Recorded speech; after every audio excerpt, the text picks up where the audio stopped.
안녕하세요. 오늘도 사연살롱을 찾아주셔서 감사합니다. 지난 주말 떡볶이 장사하며 쌍둥이 아이들과 허리띠 졸라매고 살아가는 저희 돈을 지난 10년간 다 뺏어가 놓고 미국으로 튀려던 아주버님을 공항에서 붙잡은 여자예요. 제가 너무 우악스럽게 느껴지신다고요? 결혼 후 10년간 오직 큰아들인 아주버님밖에 모르던 시아버지 때문에 갖은 고초를 겪던 저희 집 이야기를 들어보시면 제 심정이 이해가 가실 거예요. 그동안 조선시대 신문고라도 올려 임금님께 하소연하고 싶을 정도로 마음이 참 답답했어요. 융통성 없고 착하기만 한 효자 남편 때문에 제 속은 다 문드러졌죠. 시댁 내 악역은 다 제 차지였으니까요. 21살 어린 나이에 시집아 20대를 변씨 집안에 다 바쳤다고 해도 과언이 아니에요. 그 대가가 병든 시아버지 똥개저기 갈고 한 푼 두 푼 모은 돈은 기생충 같은 아주버님 소나기로 다 들어갔다는 사실이 비참하네요. 저는 친정 엄마 집안부터 대대로 흙수저 중에 흙수저로 살아온 사람이에요. 엄마는 어려운 가정 환경 탓에 20살이 되자마자 팔리듯 나이 많은 남자 집으로 시집갔다고 해요. 그 나이 많은 남자가 바로 제 아버지였죠. 등 때밀려 시집간 집엔 웬 아줌마가 딸내미 5을 데리고 떡하니 버티고 있었다네요. 알고 보니 처녀였던 저희 엄마는 아들이 없던 집안에 씨바지로 들어간 거였죠. 순진한 산골 소녀였던 저희 엄마는 뒤늦게 그 사실을 알고도 도망칠 줄도 모르고 숙명인가 보다 하고 그냥 살았다고 해요. 하지만 시댁에서 원하는 아들은커녕 임신 자체가 잘 되지 않았고 결혼한 지 4년 만에 딸인 절 낳자마자 시댁에서 바로 쫓겨났다고 합니다. 그 탓에 전 아버지 얼굴조차 모르고 엄마와 둘이 살아왔어요. 여자들이 똘똘 뭉쳐 정말 힘겹게 버텨왔죠. 하나뿐인 자식인 절 먹여 살리기 위해 엄마는 포장마차 노점에서 떡볶이 장사를 시작했어요. 겨우 입에 풀칠할 정도로 벌긴 했지만 티끌 모아 태산이라고 조금씩 모아 초등학교 앞 가게 한 칸을 빌려서 장사를 할 수 있었죠. 전 학교에서 반장도 도맡아 했고 공부도 곧잘해서 당연히 대학에 진학할 거라고 생각했어요. 서울대까진 아니어도 인서울대학엔 무난히 붙을 성적이었거든요. 그런데 대학 입시를 앞둔 어느 날 엄마가 일하시다가 심장 부정맥이 심해져 쓰러지셨어요. 전 엄마가 돌아가실지도 모른다는 공포감에 수능은 눈에 들어오지도 않았죠. 당장 엄마가 누워 계시니 병간호를 해야 했고 병원비와 생활비를 위해 제가 돈을 벌어야 했어요. 어찌저찌 고등학교 수업 일수를 채워 졸업은 했지만 대학은 몇 년 뒤로 미뤘어요. 엄마가 나아지시면 몇 년 뒤엔 반드시 대학에 가리라고 다짐했죠. 시간이 흘러 30대가 된 지금까지 대학 근처에도 못 가볼 줄은 꿈에도 몰랐습니다. 저희는 떡볶이 가게에 딸린 조그만 방 한 칸에서 살고 있었어요.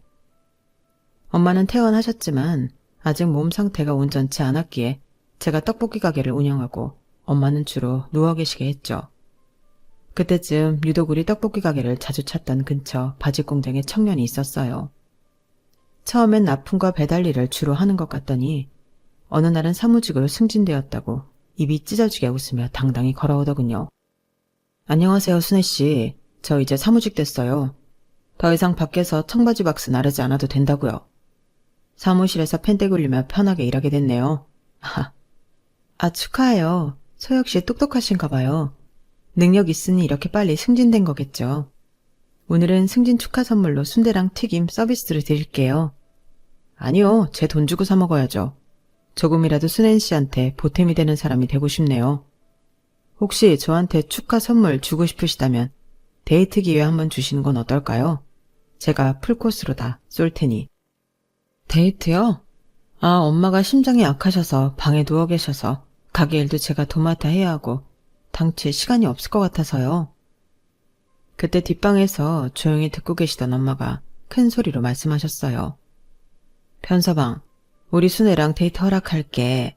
둘이 재미난 시간 보내고 와요. 내가 옛날부터 사익감으로 점찍어 놨다니까. 얼마나 듬직하고 성실한지 몰라. 순애야, 얼른 갔다 와. 엄마 이제 몸 괜찮아. 엄마, 변서방? 사윗감? 소혁씨랑 통성명한 지 한두 달밖에 안 됐는데 무슨 사위야. 우리 엄마가 저렇게 오바를 한다니까요? 네, 장모님. 분부 받들어 따님 안전하게 잘 모시고 다녀오겠습니다. 고맙습니다. 저희 엄마와 변서역 이 남자는 마치 짠 듯이 서로 멘트를 주고받고 하더군요. 저도 마음속으론 싫지 않았는지 엄마가 괜찮게 본 남자라면 나도 믿을 수 있겠지 하는 생각에 생애 첫 데이트를 즐길 수 있었죠. 그 다음부터 결혼 이야기가 나오기까지 채 100일이 걸리지 않았던 것 같네요. 하긴 남친은 이미 저희 엄마한테 장모님이라고 불렀고 엄마도 변서방이라고 칭했으니까요. 변소역. 성씨도 참 독특한 이 남자는 엄마가 일찍 돌아가시고 아버지의 형과 함께 살고 있다고 했어요. 옛날 사람들이 맏아들을 좋아하듯 남친 아버지도 큰아들인 형을 편애한다곤 했지만 그때 뭐 그러려니 했죠. 아버지는 지난 40년간 막노동을 하셨다고 하더군요. 저희 집도 형편이 안 좋은 건 마찬가지였으니 그 부분에 있어선 크게 거슬리지 않았어요. 차라리 비슷한 환경의 사람끼리 만났으니 아끼며 잘 살 수 있겠다고 생각했죠. 남친의 형은 7년째 사법고시 준비 중이라고 했어요. 시골에서 초등학교 다닐 때 전교 4등까지 해봤다나 뭐래나. 공부에 싹이 보인다고 아버지가 엄청 예뻐하시면서 지금까지 미뤄졌다고 하네요. 근데 나중에 알고 봤더니 그 시골 초등학교는 한 학년당 전교생이 10명인 곳이었어요. 전체 10명 중 4등을 했던 형 식구들은 천재라고 생각했던 거죠. 상견례 장소로 중국 요리가 코스로 나오는 식당을 예약하고는 엄마와 전 동대문 시장에 가서 처음으로 정장 한 벌씩을 샀어요. 그런데 상견례 전날 저녁 남친에게 전화가 오더군요. 아유, 미안해 순애야. 우리 형이 사법고시 준비 중인데 스트레스를 많이 받았던지 오늘 온팡 체해서 지금 약 먹고 손 따고 난리네. 아무래도 내일 상견례는 다른 날로 미뤄야 할 것 같아. 정말 미안해. 어머님께도 죄송하다고 전해드려. 어? 형이 체했다고 상견례를 미뤄? 거기 예약하기도 힘든 중국집인데? 자기 집안에서 형이 얼마나 큰 존재이기에 체했다고 우리 중요한 일정까지 변경해야 해? 이건 결혼이 달린 문제라고. 자기한텐 정말 미안해. 우리 아버지는 형을 최고로 생각하셔. 마치 자기 분신처럼 여기는 존재이니 상견례 같은 중요한 가족 행사에 꼭 형을 데리고 나가야 한다고 생각하시나 봐. 뭔가 쎄한 기분이 들긴 했지만 저희 엄마한테 양해를 구하고 상견례 날짜를 뒤로 미뤘습니다. 변경된 상견례 날짜가 다가오는데 남친은 아버지의 분부라며 이번엔 형의 사법시험 이유를 미루자고 하더군요. 저희 엄마도 그쪽 집안의 중요한 스케줄이니 따르자고 하여 아예 3개월 후로 미뤘죠. 사법시험이 끝난 후 이번엔 형이 답안지를 밀렸었다며 기분 풀릴 때까지 한두 달 더 미루자는 거 있죠. 전 머리 끝까지 화가 났어요. 자기 지금 장난해? 결혼이 애들 장난도 아니고 우리 엄마도 계신데 우리 쪽 집안은 아예 무시하는 거야? 뭐야? 자기 형이 그렇게 대단한 존재야? 이제 사법고시 8년차 접어든다며. 그럼 깨끗이 포기하고 취업이나 하시라 그래. 미안해 순애야. 지금 우리 집 분위기가 살얼음판이라 상견례에 상자도 얘기를 못 꺼내겠네.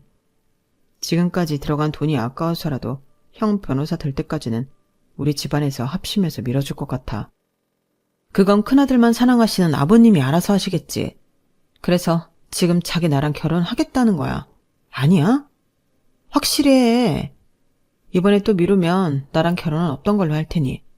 아니야. 당연히 난 우리 이쁜 순애랑 하루빨리 결혼하고 싶지. 알았어. 분위기는 안 좋지만 다시 얘기해볼게. 저번에 정한 시간대로 밀어붙이지 뭐.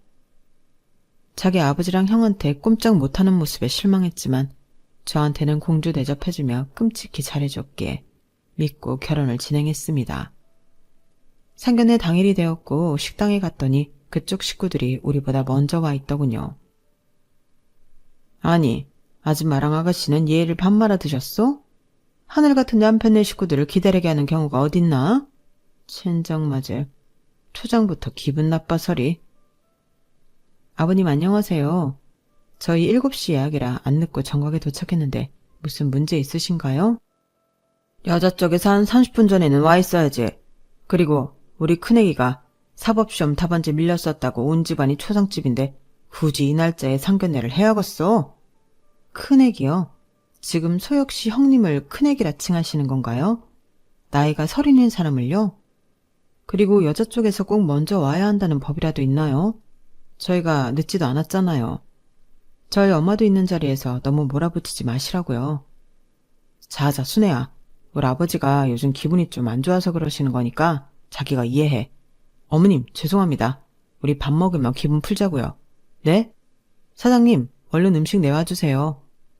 서로 냉랭한 분위기 속에서 기름진 중국 음식 코스 요리를 먹었더니 상견례 후 저와 엄마 둘 다 체해버렸어요. 그 자리에서 남친 아버지는 자기 큰아들 자랑과 더불어 돈 얘기만 주구장창했거든요. 우리 큰애기는 반드시 위대한 변호사가 될 인물이에요. 그러니 우리 집안의 모든 스케줄은 큰애기 위주로 돌아가야 하고, 둘째 결혼하거들랑 일정 부분 큰애기 공부하는데 일조해야 한다. 사부인도 그 점을 미리 잘 알아두시길 바랍니다.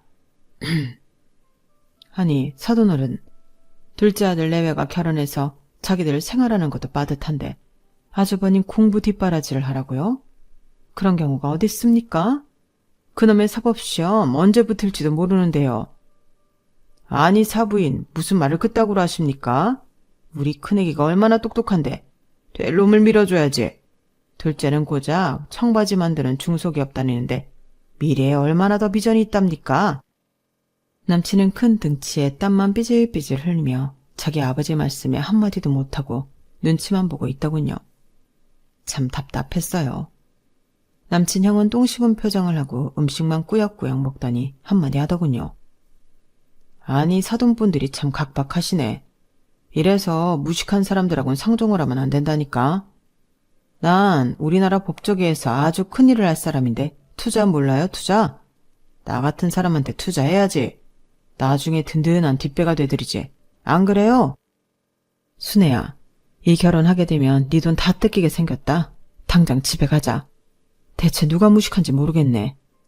30살 먹은 사람을 큰애기라고 하는 것도 처음 봤고 당최 이상한 집안인 것 같다. 얼른 따라 나와. 엄마와 전 너무 화가 나서 상견례 도중 나가버렸어요. 집에 와서 엄마와 진지하게 상의를 해봤죠. 이 결혼을 진짜 파토낼지 계속 진행할지에 대해서요. 엄마 미안해요. 저쪽 집안 분위기가 저 정도일 줄 몰랐네. 완전 예의를 밥 말아먹은 집안이야. 모든 게 다 큰형 위주로 돌아가나 봐. 소혁 씨는 너무 착한데 어떡하면 좋지 엄마? 넌 나의 전처를 밟지 않았으면 좋겠어. 난 혼인신고도 못 해보고 시댁에서 이용만 당하고 쫓겨났잖니? 난 우리 순애처럼 예쁜 딸을 얻었으니 그걸로 만족하고 살지만 우리 딸은 행복하게 살아야지. 안 그래? 내가 너무 어린 나이고 처음 사귄 남자친구라 그런지 나한테 끔찍하게 잘해주는 이 남자랑 결혼하고 싶은 마음이 크긴 한데 아무래도 안 되겠지? 그때 갑자기 떡볶이집 문을 쾅쾅 두드리는 소리가 들렸어요. 장모님, 순애야, 저 변서방이에요. 문 한 번만 열어주세요. 제가 무릎 꿇고 빌 테니 우리 아버지 한 번만 용서해 주시고 제발 들여보내주세요. 웬 소란인가 싶어 얼른 문을 열어주었죠. 곰 같은 남친이 무릎을 꿇고 엉엉 울며 싹싹 빌고 있더라고요. 여기서 뭐 하는 거야 대체? 얼른 집 안으로 들어와. 남들이 보면 큰일이라도 난 줄 알겠네. 고마워 순애야. 자기랑 장모님이 마음 상해서 상견례 하다 말고 집으로 쌩하니 가버렸는데 그게 큰일이 아니고 뭐야. 내 얼굴 다시는 안 볼 줄 알고 겁이 나서 울며불며 쫓아왔다고. 장모님께 내가 잘 말씀드릴게. 남친은 울 엄마에게 너무 죄송했던지 얼굴을 쳐다도 못 보고 땅바닥에 코 박고 넙죽 엎드려서 엉엉 울며 싹싹 빌더군요. 장모님, 제발 순애랑 결혼하게 해주세요. 저 순애 없으면 못 살아요. 순애가 제 첫사랑이자 마지막 사랑이라고요. 아까 저희 식구들이 너무 잘못한 건 제가 이렇게 엎드려 사죄할게요. 한 번만 봐주세요, 장모님. 아우, 변서방 왜 이러나. 똑바로 앉아서 말해. 큰 등치에 힘들게 뭘 무릎까지 꿇고 두 손으로 빌고 있어. 우리 딸이 그 집으로 시집 가면 너무 힘들 것 같아서 그래. 변서방 착한 거야 내가 알지. 제가 중간 역할 잘할 테니 걱정 붙들어 매세요. 장모님, 남자로서 그까지 총알바지 제가 할게요. 우리 아버지랑 형도 그렇게까지 나쁜 사람은 아닌데 이번에 사법시험 망쳐서 기분들이 안 좋아서 그런 거예요. 죄송해요. 그 후에도 남친은 맨날 우리 떡볶이 가게에 와서 울고불고 저희 엄마와 저한테 매달린 끝에 결혼 승낙을 받아냈고 우린 결혼하게 되었습니다. 그런데 결혼식 당일에도 참 황당한 일의 연속이었어요. 신랑 측 축의금을 말도 없이 시아버지가 싹 다 챙겨간 거였어요. 아주버님 고시촌 원룸비 대야 한다는 이유였죠. 눈 뜨고 코 베인 느낌이었습니다. 그 후로도 결혼 10년간 시아버지와 아주버님이 우리 돈을 밥 먹듯이 빼가는 일은 계속되었습니다. 지금까지 제가 정신병 안 걸리고 멀쩡히 살아있는 게 참 용하네요. 결혼한 지 3, 4년쯤 되었을 때 임신이 되었어요. 이란성 쌍둥이였죠. 투룸에서 월세로 살고 있었는데 쌍둥이가 태어나서 잘할 생각을 하니 얼른 돈을 많이 모아서 방 3개짜리 24평 아파트로 이사가야겠다는 목표가 더욱 확실해지더군요. 하지만 그나마 월급을 따박따박 받아오던 남편이 실직하는 일이 벌어졌어요. 청바지 공장이 망해버린 거죠. 사무직으로 옮겨 펜대 굴리며 일한다고 좋아한 지 몇 년 만에 이렇게 됐네요. 순애야, 나 자기랑 떡볶이 가게 같이 운영하면 안 될까? 시액주작 된 김에 이참에 힘을 합치지 뭐. 떡볶이 가게는 내가 주도적으로 하고 엄마도 간간히 도와주시는데 자기가 뭔 필요야. 꼭 사무직으로만 일할 생각 말고 나가서 배달 일을 하든가. 노점에서 붕어빵이라도 팔 생각을 해야지. 여기에 숟가락 하나 얹을 생각 그냥 하고 말이야. 아니 그게 말이야. 우리 곧 쌍둥이들도 태어나면 누군가는 아이를 봐야 하니까. 아무래도 자기가 집에서 아기들을 보고 내가 주도적으로 떡볶이 가게를 운영하는 게 낫지 않겠어? 장모님 몸도 편찮으시니까. 아, 말이나 못하면 밉지는 않지. 그나마 200만 원대 벌어오던 자기 월급이 당장 없어졌으니 우리 수입이 반토막으로 줄었네. 진짜 큰일이야. 집 월세는 어떻게 충당하며 애기 용품은 어떻게 마련하나? 그러니까 내가 우리 떡볶이 사업을 겁나게 번창하게 만들어버릴 테니까 나만 믿어봐. 내가 요리를 얼마나 잘하며 손님들하고 친하기는 얼마나 좋아. 나중에 인터넷 판매도 해보고 이것저것 할 수 있는 거 다 해볼게. 나만 따라오란께. 에휴, 임신한 제배는 산처럼 불러오고 움직이기도 힘든 상태였고 친정엄마도 어지럽다고 거의 누워 계시는 일이 많았기에 남편 말에 오케이 했습니다. 다행히 남편은 장 보는 일부터 가게 뒷정리까지 모든 일에 성실히 임하더군요. 당장은 수입이 반토막 났기에 안 그래도 아껴 쓰던 돈을 거의 쓰지 않았어요. 곧 태어날 쌍둥이들 용품은 중고 무료 나눔으로 받아왔고 기저귀도 품질은 뒷전이고 제일 싼 제품으로 준비해놨죠. 온 가족이 똘똘 뭉쳐 허리띠를 꽉 졸라매던 시절이었어요. 명절날이 되어 시댁에 갔던 날이었습니다. 거의 10년 넘게 사법시험 준비만 하던 백수 아주버님은 강제로 로스쿨 준비로 전환하였다고 하더군요. 2017년에 사시가 폐지되었기에 어쩔 수 없는 선택이었죠. 시아버지는 그날도 돈 얘기를 슬그머니 꺼내더군요. 우리만 보면 그저 돈밖에 생각이 안 나나 봐요. 우리 큰애기가 인자 로스쿨 준비를 한다니 우리가 힘을 보태야 하지 않겠냐? 고시촌 원룸 비용이랑 새로 책 사야 한다니까 책 비용. 고시촌 식당 비용이랑 해서 한 달에 한 100씩만 협조해라. 그게 무슨 말씀이세요, 아버님? 힘을 보태냐뇨? 또 돈으로 협조하라는 건가요? 저희 가족만 보면 돈밖에 생각 안 드시나요? 왜 이렇게 저희 돈 못 뜯어내서 안달이세요? 제가 쌍둥이 출산 앞두고 있는 거 알면서 그러세요? 심지어 애들 아빠는 실직 상태라고요. 청바지 공장 망해서 인자 떡볶이 가게 같이 한다며. 그게 무슨 실직이냐. 둘째가 나름 열심히 일해서 돈 벌고 있구만. 초등학교 앞에서 니네 떡볶이 가게가 아주 인기 많다며. 돈을 쓸어 담겼구만. 무슨 말이냐? 한 가족인데 돈 좀 대주기 그리도 아깝냐? 맨날 심드렁한 표정으로 시아버지 뒤에서 듣고만 있던 아주버님이 말을 거들더군요. 아니 듣자니 내가 무슨 돈을 뜯어냈다고 그래요. 로스쿨 가서 변호사 시험 합격하면 다 갚을 테니 기쁜 마음으로 협조해 주세요. 기쁜 마음이요? 기가 차서 30이 넘도록 집에서 돈 받아서 쓰면서 창피하지도 않으세요? 알바하면서 공부하는 고시생들도 많다고요. 왜 아주버님은 없는 집 자식이면서 황제처럼 알바 한 번을 안 하시는 거예요? 야, 너 시애비 앞에서 지금 우리 귀중한 큰애기 흉을 보는 거냐? 돈 대주기 싫으면 말아라, 고의한 것들. 당장 여기서 나가라. 명절이고 뭐고 니네 면상 앞두고 재수없어서 밥도 안 넘어가겠다. 퇴! 아버님, 정말 너무하시네요. 아버님 손자 손녀를 임신한 며느리한테 지금 재수없다고요? 여태껏 아버님과 아주버님한테 들어간 돈만 수천만 원이라고요. 어떻게 저희한테는 한 푼 보태주지도 않으시면서 큰아들만 예뻐하시나요? 차별이 너무 심하신 거 아니에요? 둘째 아들은 자식도 아닌가요? 큰애기는 무슨 큰애기예요. 30 넘어 큰애기라고 말하는 것 자체가 너무 징그럽네요. 저희 갈게요. 하루 종일 떡볶이 장사하느라 몸도 지쳤는데 바라던 바네요. 그 순간은 시아버지와 백수 아주버님이 진짜 도둑처럼 느껴지더라고요. 내 돈을 뺏어간 날강도 말이죠. 그때도 남편은 옆에서 눈만 껌뻑껌뻑하며 아무 말도 못하더군요. 바보 천지 등신처럼 보였어요. 명절 시댁 방문은 그렇게 안 좋게 끝났는데 며칠 후 시아버지한테서 전화가 왔어요. 시아버지 목소리는 매우 밝았죠. 며느리야, 고맙다. 쿨하게 협조할 거면서 뭘 그리 모진 소리를 하고 나갔냐? 우리 큰애기가 마음의 상처를 많이 받았다. 여튼 고맙다. 잘 쓸게.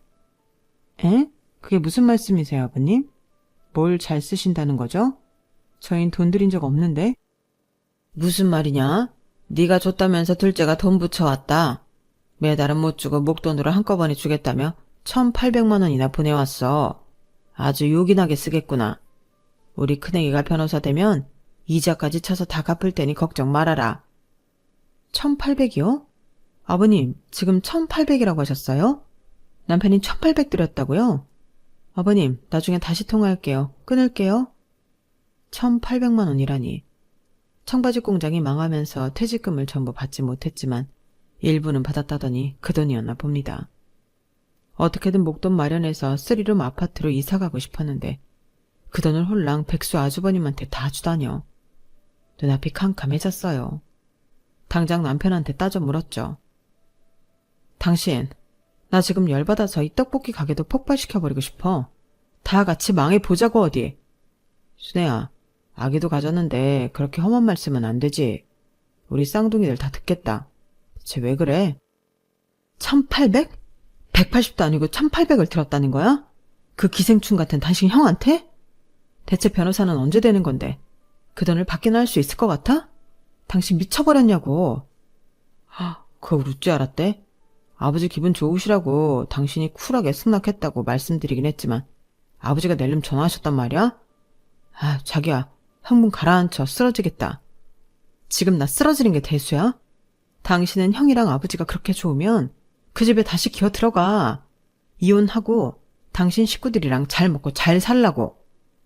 아니, 이혼이라니. 순애야, 우리가 어렵게 쌍둥이까지 가졌는데 아이들 무사히 출산해서 같이 잘 키워야지. 이혼이라니 무슨 소리야. 내가 천벌받을 짓을 했어. 정말 미안해. 무릎 꿇고 빌게. 결혼 승낙 받을 때도 무릎 꿇고 울고불고 난리를 치며 빌더니 또 그게 먹힐 것 같아? 내가 임신하고도 먹고 싶은 거 안 먹고 기름 냄새, 고추장 냄새 참아가며 하지 정맥류 생기도록 하루 종일 서 있으면서 장사하는 게 다 돈 벌려고 그러는 건데. 다 알지, 알아. 자기 고생하는 게 100번 1000번 알지. 미안해. 어떻게 하면 자기 기분이 풀릴까? 이혼 말은 입에도 담지 말아줘. 내 심장이 철렁한다. 자기랑 헤어지는 건 너무 무섭다고. 등치값도 못하는 이 등신아. 나랑 이혼하기 싫으면 1,800만 원 당장 가서 돌려받아. 계좌 가서 보여달라고. 내가 두 눈으로 확인해야겠어. 앞으로 통장은 싹 다 내가 관리할 거야. 알았어. 다시 가서 받아올게. 조금만 기다려줘. 기다리긴 뭘 기다려. 당장 가. 오늘 장사는 내가 다 할 테니 얼른 가서 우리 돈 가져와. 전 남편 엉덩이를 뻥 차버렸어요. 시댁 가서 돈 돌려받아 올 때까지 집에 들어올 생각이랑 말라고 했죠. 그 후 받아온 돈은 1,500만 원. 솔직히 마음으론 그 정도도 선방했다고 생각했어요. 순순히 돈 돌려줄 사람들이 아닌 걸 알았거든요. 분통 터졌지만 300만 원은 거지들한테 적선했다 생각했습니다. 친정엄마는 돈 아낀다고 병원도 잘 안 가시다가 지병이었던 심장 부정맥에 합병증까지 더 서했었어요. 저도 쌍둥이들 출산해서 키우며 정신없었고 남편도 혼자 떡볶이 가게 운영하느라 장모님까지 돌볼 여력은 없었죠. 이게 다 핑계였다는 걸 나중에 깨달았어요. 제가 아팠다면 저희 엄마는 절 이렇게 방치하진 않았을 텐데 사랑은 내리사랑이라고 제 새끼들만 돌보느라 친정 엄마한테 너무 소홀했던 거죠. 제가 참 불효녀였고 몹쓸 딸이었네요. 뒤늦게 후회한들 시간을 되돌릴 수 없겠죠. 그날도 엄마 혼자 떡볶이 가게에 한 조그마한 골방에서 주무시다가 심장마비로 떠나시고 말았습니다. 남편이 아침에 가게 문을 열고 들어가 보니 이미 싸늘하게 식어 있더래요.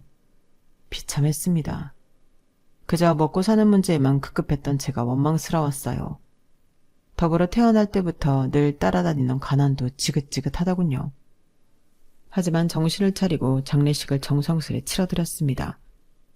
그게 마지막 도리인 것 같았어요. 동네 장사를 오래 했기에 다행히 동네 상인들이 장례식에 많이 참석해 주었어요. 참 고마웠죠. 장례식 마지막 날 역시나 뚱한 표정을 하며 아주버님이 심드렁하게 들어오더군요. 재수씨, 우리 아버지는 못 오신대요. 허리가 아프시대나 뭐래나. 그래도 나랑 부조금 같이 낼 거니깐 너무 잔소리 말고요. 이게 말인지 방구인지 나이 30 넘은 사람이 사돈어른 장례식장에 와서 재수씨한테 할 수 있는 위로의 말인가요? 초등학생도 그것보단 말 잘하겠네요. 그 주제에 무슨 변호사를 하겠다는 건지 어이없었죠. 일단 시아버지한테 전화를 걸었어요. 사돈 장례식장에 왜 못 오신다는 건지 따지고 싶었거든요. 정말 예의가 아니라고 생각했어요. 아버님, 몸이 많이 안 좋으세요? 저희 친정엄마 돌아가셨는데 눈 하나 깜짝 안 하시고 들여다보지도 않으세요? 장례식장엔 당연히 와야 하는 거 아니신가요? 당연히 가야 하는 게 어딨냐 세상에. 내 사정이 안 되면 못 가는 거지. 나 지금 등산동호회에서 등산하고 여자 회원들하고 한잔하고 있으니 전화 끊어라. 네? 허리 아프시다고 장례식장에 못 오신다는 분이 등산 가서 여자들이랑 술 마신다고요? 아버님, 가족끼리 어떻게 이럴 수가 있나요? 진짜 말도 안 되네요. 내가 왜 이런 집안에 시집왔는지 후회된다고요. 누가 시집 오랬냐? 나도 듬직한 우리 둘째 부잣집 처자한테 시집 보내고 싶었다. 돈 한 푼 없어서 콩쿠물 떨어질 것도 없는 집안 장례식에 가서 뭐하냐? 끊어라. 나 지금 여자 꼬시느라 바쁘다. 바로 전화를 끊으시더군요. 눈물이 앞을 가렸습니다. 저런 미친 집안에 시집온 내가 병신이지. 이런 제 앞으로 부조금을 받던 저희 쪽 지인이 난감한 표정으로 이런 말을 전하더군요. 저 변기준 변소춘 이름으로 부조금을 5,000원씩 내서 두 사람이 합쳐 총 10,000원 냈는데 이거 잘못 낸 거 아니야? 에? 변기준 변소춘이라면 저희 시아버지와 아주버님 이름인데 다 큰 성인들이 5,000원씩 부조금을 내는 일도 있답니까? 세상에 이런 일이 나을 법한 인물들이었죠. 당장 장례식 식당에서 밥까지 리필하며 음식을 처먹고 계시는 아주버님한테 따져 물었어요. 아주버님, 부조금 아버님이랑 5,000원씩 내신 거 맞나요? 5만원짜리 내려다가 잘못 내신 거 아니에요? 맞는데? 왜, 뭐 잘못됐나요? 나 밥 먹고 있으니까 나중에 얘기합시다. 지금 밥이 문제예요? 여기 밥 처먹으러 왔어요? 알만큼 많은 성인들이 부조금 5,000원 내는 게 말이 됩니까? 게다가 사돈 장례식에? 아, 또 돈 얘기입니까? 재수씨, 1,000원이면 어떻고 5,000원이면 어떻습니까? 여기까지 와준 게 고마운 거 아니오? 거참 예의를 밥 말아먹은 사람이네. 에이, 괜히 왔네. 그래, 말 잘했어. 당신 같은 사람 아주버님으로 두기 싫으니 장례식장에서 당장 나가버려요. 꼴 보기도 싫으니. 전 장례식장에서 우거우거 밥을 처먹고 계시는 아주버님을 내쫓아버렸습니다. 친정엄마 돌아가신 것도 슬픈데 장례식장에서 시댁 식구들 때문에 스트레스 받기도 싫었거든요. 1, 2년 후 아주버님이 서울대 로스쿨에 합격했다며 시아버지로부터 연락이 왔어요. 그동안 얄미웠던 감정에 있어서 몇 달간은 모른 척하다가 석 달 후쯤 시댁에 찾아갔죠. 어서 오느라 며느라, 우리 큰애기가 무려 서울대 로스쿨에 합격해서 다니고 있단다. 이보다 더 큰 경사가 있을까? 내 생애 가장 기쁜 일이다. 풍악이라도 울리고 싶구나. 아버지, 뭘 그렇게까지 오버하세요? 그것보다 더 큰 경사를 식구들한테 오픈할게요. 얼마 전에 사귄 여자친구가 임신을 했다네요. 이제 아기 아빠가 된다고요. 심지어 강남 사는 잘 사는 여자예요. 강남 산다고? 역시 우리 큰애기는 팔자도 좋지. 그래, 당장 며느리 데리고 오너라. 결혼식부터 올리자꾸나. 벌써 결혼하신다고요?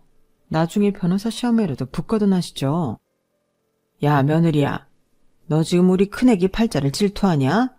이래서 될 놈은 된다는 거다. 가만히 있어보자. 그럼 우리 큰애기 장가분에게 둘째 내가 한 1,000만 원만 협조해라. 1,000만 원이라뇨, 아버님? 저희 그렇게 큰 돈 없어요. 쌍둥이 키우는데 비용이 얼마나 많이 들어가는데요. 너네 아파트 반전세로 이사 가려고 돈 모으고 있다는 거 다 알아. 1,000만 원이 왜 없겠냐? 그러면 이번에는 차용증까지 확실히 쓰고 빌려 쓰는 걸로 하자. 나중에 큰애기가 변호사 되면 다 갚을 테니 걱정 말아라. 그럼 500만 원만 빌려드릴게요. 결혼 축하금으로 빌려드리는 거니 이자까지 쳐서 꼭 갚아주세요. 서울대 로스쿨까지 붙었다고 하니 그나마 변호사의 길이 보이는 것 같아 500만 원 정도는 받을 수 있겠다 싶었죠. 저희 큰 오산이었습니다. 강남 산다던 저보다 어린 형님은 어찌된 일인지 혼인신고도 안 하고 그냥 원룸에서 시작하기로 했다고 하더라고요. 뭐 사정이 있겠거니 싶었죠. 아주버님네는 딸내미 하나를 낳았고 저와는 별로 왕래 없이 지냈습니다. 그러던 어느 날 아버님이 뇌졸중으로 쓰러지셨어요. 반신불수가 되셨고 정신까지 오락가락 하셨어요. 맨날 술과 담배에 찌들어 사셨던 탓일 거예요. 약 3개월간의 입원 생활은 어찌저찌 버텼는데 그 후 집에서 간병을 해야 하니 형님과 상의를 했죠. 저보다 나이 어린 형님이었지만 전 존댓말을 쓰고 그쪽은 반말을 섞어 쓰더군요. 형님, 우리 반반씩 간호하죠. 일주일씩 아버님 돌보자고요. 일주일씩? 나 강남 살던 여자라 그런 험한 일 못해. 시아버지 똥기저귀 갈아야 하잖아. 난 신생아 만지고 있는 손인데 그런 더러운 걸 만져야겠냐고. 난 뭐 아들 안 키우나요? 그리고 강남 살던 사람이면 손발도 못 쓰나요? 지금 강남 사는 것도 아니고 저희랑 같은 동네 원룸 살잖아요. 여튼 난 못하니까 알아서들 해요. 그래도 내가 손윗 형님인데 아랫사람들이 허드렛 일 해야 하는 거 아닌가? 뭐? 아랫사람? 더 나보다 나이도 어리면서 형님 대접해줬더니 눈가리에 뵈는 게 없더냐? 진짜 열받네. 아무리 싸우고 저 혼자 열내봤자 씨알도 안 먹히더군요. 말도 안 통하는 아주버님과 사는 여자라 그런지 형님도 당최 말이 안 통하는 사람이었어요. 포기하고 그냥 남편과 제가 알아서 시아버지 간병도 모시고 다니며 병행했죠. 그날도 시아버지 모시고 남편과 아이들까지 데리고 병원에 꾸역꾸역 갔는데 저희 고등학교 동창을 만났어요. 미리야 진짜 반갑다. 병원엔 웬일이야? 어디 아파서 왔어? 거기 대기업은 계속 다니고 있고?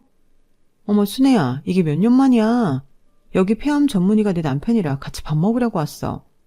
난 대기업 다니다가 로스쿨 입학해서 다니고 있어. 이 나이에 다시 학생 됐지 뭐. 아 정말? 야 멋지다. 어디 로스쿨이야? 우리 아주버님 서울대 로스쿨 다니거든. 뭐?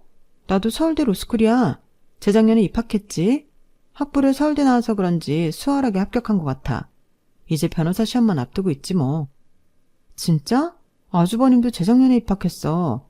너랑 동기겠네. 변소춘이라고 알아? 응? 변소춘? 이름 특이하네. 우리 한 학년에 150명 정도 다 알고 지냈는데. 그런 이름 가진 사람 없어. 서울대 로스쿨 맞아? 당연히 맞지. 선배나 후배 중에도 변소춘이라는 사람 없어? 전혀 없어. 근데 말야 순애야. 이런 말 좀 그렇지만 변씨성을 가진 사람이 여기 주변 어슬렁거리면서 이 학교 다닌다면 사칭하다가 경찰에 걸린 적이 몇 번 있다고는 들었어. 당연히 너희 아주버님은 아니겠지만 내가 괜히 말했다 너한테. 뭐라고? 우리 아주버님 그러고도 남을 사람이긴 해. 어쩐지 이 인간 더럽게도 무식한 것 같다니 다 거짓부렁이었구만. 남편한테도 알려야겠어. 일단 고마움 이래야 나중에 다시 연락하자. 저는 수납창고에서 수납하던 남편한테 다 말했어요. 말씀드려봤자 제대로 인지도 못할 테지만 시아버지한테도 말씀드렸죠. 남편은 그럴 리가 없다며 화들짝 놀라더군요. 남편이 바로 형한테 전화를 걸어본다며 스피커폰으로 연락했습니다. 형, 지금 어디야? 기니 할 말이 있는데. 뭔데? 나 지금 미국으로 장기간 떠나려고. 와이프랑 애랑 공항 갈 참인데? 너 혹시 나한테 아버지 간병 맡기려고 전화한 거냐? 나랑 내 와이프는 아버지 똥수발 못 들어. 그런 건 네가 해. 갑자기 미국이라니 그게 무슨 말이야, 형? 우리한테 상의도 한마디 없이 가버린다고? 여기 서울대 로스쿨도 시시해서 말이야. 뉴욕 로스쿨 가볼까 하고 뉴욕으로 출발하는 중이야. 이따 3시 비행기 타고 가려고. 면세점 쇼핑도 좀 하고 그래야겠다. 올 와이프가 강남 출신이라 카드도 박박 긁고 호가한다 요즘. 이따 공항에서 만나 그럼. 일단 끊어봐. 한국에서의 일을 다 떠넘기고 갑자기 미국이라니. 지금껏 빌려가고 뺏어간 우리 돈은 사기꾼 놈이 우리 돈만 쏙 빼먹고 미국 유형으로 도망가려는 것 같았어요. 가족이 아니라 왼수였죠. 전 남편한테 애들을 맡기고 바로 공항으로 향했습니다. 그 년놈들을 잡아 족치고 싶었어요. 더불어 형님이란 여자한테 아주버님이 로스쿨생이 아니고 그냥 사기꾼이란 걸 밝히고 싶었죠. 셋이 뉴욕행 비행기 탑승구 쪽을 쥐잡듯이 뒤져 아주버님 일행을 찾아냈어요. 그놈 뒷덜미를 덥석 잡아버렸죠. 야, 이 사기꾼아. 뭐? 서울대 로스쿨? 지금껏 공부도 안 하고 백수로 지내면서 이젠 사기까지 쳐? 그 시간에 막노동을 했으면 떼돈을 벌었겠다 이놈아. 옆에 있던 형님 눈이 휘둥그레지더군요. 여보, 동서가 지금 무슨 말하는 거야? 당신 서울대 로스쿨 다니다가 뉴욕대 로스쿨로 전학 가려는 거 아니었어? 이보쇼. 정신 차리쇼 형님. 서울대 로스쿨 나왔다고 뉴욕대에서 그리 쉽게 전학을 받아줍니까? 무슨 초등학교 전학갑니까? 이놈 순 사기꾼이에요. 내 돈 내놔 이놈아. 지금껏 뺏어간 내 피 같은 돈 내놔. 나보고 웬 사기꾼이래? 이 옆에 내가 미쳤나? 재수씨라고 대여해줬더니 선을 시계 넘네. 니까짓게 뉴욕 가서 뭘로 밥 벌어먹고 살려고 그러냐? 돈도 없는 기생충 같은 게 네 아버지 간병은 왜 우리한테 다 떠넘기냐고. 내 와이프가 강남 살던 여자고 부잣집 딸내미인데 왜 못 살아? 미국 뉴욕 가서 떵떵거리면서 살 거다. 이거 놓으라고. 쪽팔리게 진짜.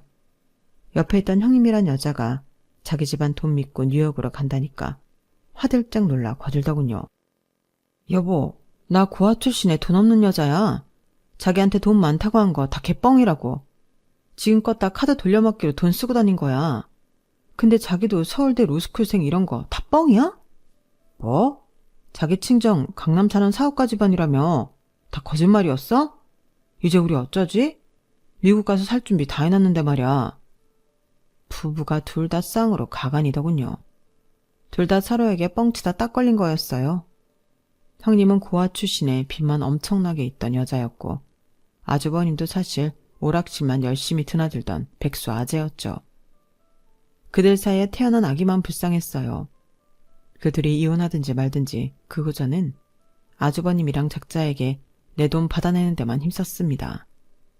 차용증 써서 빌려줬던 500은 어찌저찌 받아냈고 다른 돈들도 지구 끝까지 꼭 쫓아가서 받아낼 거예요. 저희 떡볶이 가게는 남편이 잘 운영하여 매출이 늘어났어요.